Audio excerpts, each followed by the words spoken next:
Neemias, capítulo 4.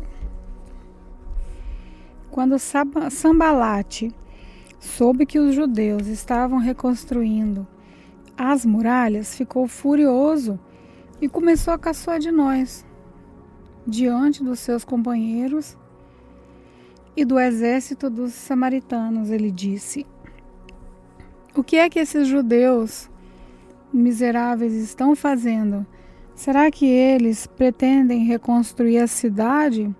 Será que eles pensam que, oferecendo sacrifícios, poderão acabar o trabalho em um dia? Será que dos montões de entulho e das pedras que foram queimadas, eles podem tirar pedras para a construção?" Tobias, que era do país de Amon, estava com ele e disse: "Que tipo de muralha eles poderão construir? Até mesmo uma raposa poderia derrubá-la. O nosso Deus escuta como eles caçoam de nós. Faz que a zombaria caia sobre a cabeça deles mesmos. Que tudo que eles têm seja roubado e que eles sejam levados prisioneiros para uma terra estrangeira. Não perdoes o mal que eles fazem e não esqueças os seus pecados, pois insultaram a nós que estamos construindo." Então continuamos a reconstruir a muralha e logo elas já estavam na metade da sua altura total, porque o povo estava animado para trabalhar. Sambalate e Tobias e os povos da Arábia, Amon e Asdod ficaram muito zangados quando souberam que nós estávamos continuando o trabalho de reconstrução das muralhas de Jerusalém e que as suas brechas já estavam sendo fechadas. Aí se reuniram e combinaram que viriam juntos atacar Jerusalém e provocar confusão. Mas nós oramos ao nosso Deus e colocamos homens para ficarem na vigia contra eles de dia e de noite.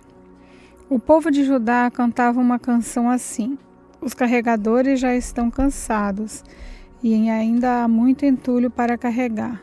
A construção desta muralha, quando vamos terminar?" Os nossos inimigos pensavam que nós não poderíamos vê-lo, nem saberíamos o que estava acontecendo até que eles já estivessem quase em cima de nós, nos matando e nos fazendo parar o trabalho. Em várias vezes, os judeus que moravam entre os nossos inimigos vieram nos avisar dos planos que eles estavam fazendo contra nós. Então eu armei o povo com espadas, lanças e arcos e flechas e os coloquei por grupos de famílias atrás da muralha, em todos os lugares onde ela ainda não estava consertada. Eu vi que o povo estava preocupado e por isso disse a eles e às suas autoridades e aos seus oficiais: "Não tenham medo dos nossos inimigos. Lembrem como Deus, o Senhor, é grande e terrível e lutem pelos seus patrícios, pelos seus filhos, pelas suas esposas e seus lares. Nossos inimigos ficarão sabendo que nós havíamos descoberto o que eles estavam planejando e compreenderão que Deus havia atrapalhado seus planos. Então todos nós voltamos para o nosso trabalho na reconstrução das muralhas. Daí em diante, metade dos homens trabalhava enquanto os outros ficavam na guarda, armados com lanças, escudos, arcos e flechas e armaduras. E as autoridades deram todo o seu apoio às pessoas que estavam reconstruindo a muralha. Cada pessoa carregava materiais de construção numa das mãos e na outra carregava uma arma. Todos os que trabalhavam levavam uma espada na cintura. O vigia, que devia tocar a corneta para dar o alarme, ficava perto de mim, e eu disse ao povo e aos seus oficiais e às suas autoridades: O trabalho é muito espalhado e por isso nós ficamos muito longe uns dos outros nas muralhas. Se vocês ouvirem a corneta tocando o alarme, reúnam-se em volta de mim. O nosso Deus lutará por nós. E assim todos os dias, desde o nascer do sol até a hora em que as estrelas apareciam de noite, metade de nós trabalhava nas muralhas, enquanto os outros ficavam na guarda, armados com lanças. Nessa época, eu também disse aos encarregados do trabalho que eles e todos os seus ajudantes precisavam passar a noite em Jerusalém, para que assim nós pudéssemos trabalhar de dia e servir como vigias da cidade à noite. Nem eu, nem os meus companheiros, nem nenhum dos meus empregados ou guarda-costas tirávamos as nossas roupas, nem mesmo para dormir. E todos nós estávamos sempre com nossas armas na mão. Neemias capítulo 5. Algum tempo depois, muitas pessoas, tanto homens como mulheres, começaram a reclamar contra os seus patrícios judeus. Alguns diziam: as nossas famílias são grandes e precisamos de trigo para nos alimentarmos e continuarmos vivos. Outros diziam: para não morrermos de fome, nós tivemos de penhorar os nossos campos e as nossas plantações de uvas e as nossas casas a fim de comprar trigo. E outros diziam ainda: tivemos que pedir dinheiro emprestado para pagar o rei os impostos sobre os nossos campos e plantações de uvas. Acontece que nós somos da mesma raça dos nossos patrícios judeus, e os nossos filhos são tão bons como os deles. No entanto, não temos de fazer com que os nossos filhos trabalhem como escravos.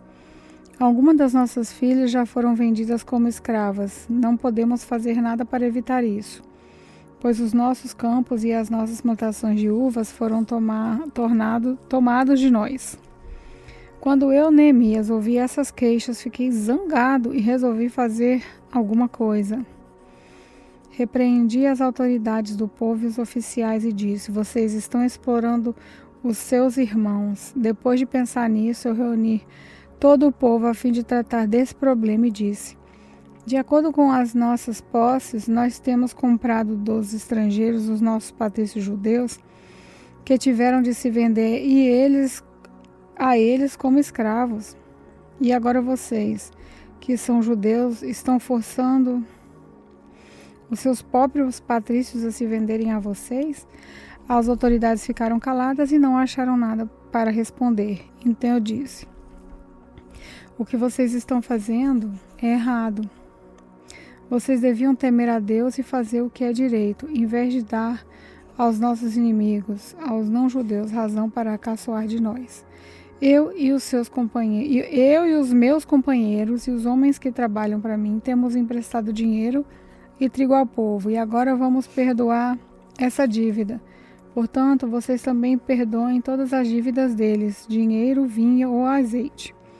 Devolvam agora mesmo seus campos e as suas plantações de uvas e as oliveiras e as suas casas.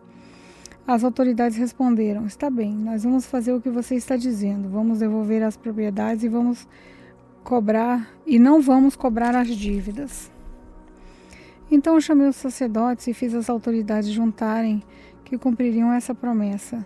Depois tirei a faixa que usava na cintura e a sacudi e disse: é assim que Deus vai sacudir qualquer um de vocês que não cumprir a sua promessa. Deus tirará dele a sua casa e tudo o que ele tem, e o deixará sem nada. E todos os que estavam ali disseram: amém, que seja assim. Aí louvaram a Deus, o Senhor, e cumpriram a promessa que haviam feito.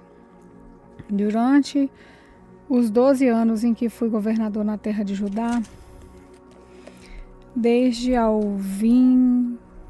ano 20 do reinado de Artaxerxes até o ano 32, nem eu nem os meus parentes comemos a comida a que eu tinha direito como governador. Antes de mim, os governadores tinham sido uma carga para o povo e haviam exigido que o povo pagasse 40 barras de prata por dia a fim de comprar comida e vinho. Até meus empregados exploravam o povo. Até seus empregados exploravam o povo. Mas eu agi de modo diferente, porque temia a Deus. Trabalhei com todas as minhas forças na reconstrução da muralha e não comprei nenhuma propriedade. E todos os meus empregados ajudaram na reconstrução. Também hospedei na minha casa 150 judeus e os seus chefes, além de todas as pessoas das nações vizinhas que vinham à minha casa. Todos os dias eu mandava preparar um boi e 6 ovelhas das melhores e muitas galinhas. E cada 10 dias eu mandava vir uma nova remessa de vinho. Mas eu sabia que o povo tinha de trabalhar no pesado. Por isso não pedi dinheiro da comida a que eu, como governador, tinha direito. Ó Deus, eu te peço que leves em conta tudo o que fiz por esse povo. Neemias capítulo 6. Sambalate, Tobias, Gesem e o resto dos nossos inimigos souberam que nós havíamos terminado de reconstruir a muralha e que não havia mais brechas nela, embora ainda não tivéssemos colocado os portões nos seus lugares. Então Sambalate e Gesem me mandaram um recado. Eles queriam que eu fosse me encontrar com eles num dos povoados do Vale de Ono, mas a intenção deles era me fazer algum mal. Aí eu mandei mensageiros a eles com o seguinte recado: eu estou fazendo um trabalho importante e não posso descer até aí. Eu não vou deixar esse trabalho só para ir falar com vocês. Eles me mandaram o mesmo recado 4 vezes e eu mandei sempre a mesma resposta. Então Sambalate me mandou o 5º recado e esse veio por escrito. Era uma carta e foi trazida por um dos empregados de Sambalate. A carta que estava aberta dizia: Gesem me disse que entre os povos vizinhos está correndo um boato. Dizem que você, os judeus, pretendem fazer uma revolução e que é por isso que estão reconstruindo a muralha. Ele disse também que o seu plano é se tornar rei deles e que você já arranjou alguns profetas para dizerem em Jerusalém que você é o rei de Judá. O rei Artaxerxes certamente vai saber disso. Por isso, proponho que nós dois nos encontremos para conversar a respeito dessa situação. Eu mandei a seguinte resposta: nada do que você está dizendo é verdade. Foi você quem inventou tudo isso. O que eles queriam era nos meter medo para não continuarmos o trabalho. Agora, ó Deus, aumenta as minhas forças. Nessa época, Semaías, filho de Delaías e neto de Metabel, estava proibido de sair de casa. E por isso fui visitá-lo. Ele me disse: nós dois precisamos nos esconder juntos no lugar santo no templo e vamos fechar as portas porque eles virão matar você. Sim, qualquer noite dessas eles virão matá-lo. A isso respondi: eu não sou do tipo de homem que foge e se esconde. Você pensa que eu tentaria salvar minha vida me escondendo no templo? Eu não vou fazer isso de jeito nenhum. Quando comecei a pensar nesse assunto, compreendi que Deus não havia falado com Semaías, e sim que Tobias e Sambalate haviam pago a ele para me dar aquele conselho. Eles lhe deram dinheiro para me fazer ficar com medo e assim pecar. Aí eles poderiam acabar com o meu bom nome e me humilhar. Oh meu Deus, lembra do que Tobias e Sambalate fizeram e castiga-os. Lembra também da profecia, da profetisa Noadias e dos outros profetas que tentaram me fazer ficar com medo. As muralhas foram terminadas no dia 25 do mês de Elul e depois de 52 dias de trabalho. Então os nossos inimigos das nações vizinhas souberam disso e ficaram desmoralizados, porque todos ficaram sabendo que o trabalho havia sido feito com a ajuda do nosso Deus. Durante esse tempo, as autoridades dos judeus haviam escrito muitas cartas e Tobias a Tobias e haviam recebido várias cartas dele. Muita gente de Judá estava do lado de Tobias, porque ele era genro de um judeu chamado Secanias, filho de Ará. Além disso, o seu filho Joanã havia casado com a filha de Mesulã, filho de Berequias. Na minha frente, falavam das boas coisas que Tobias havia feito e contavam a ele tudo o que eu dizia. E Tobias continuou a me mandar cartas para ver se conseguia me fazer ficar com medo.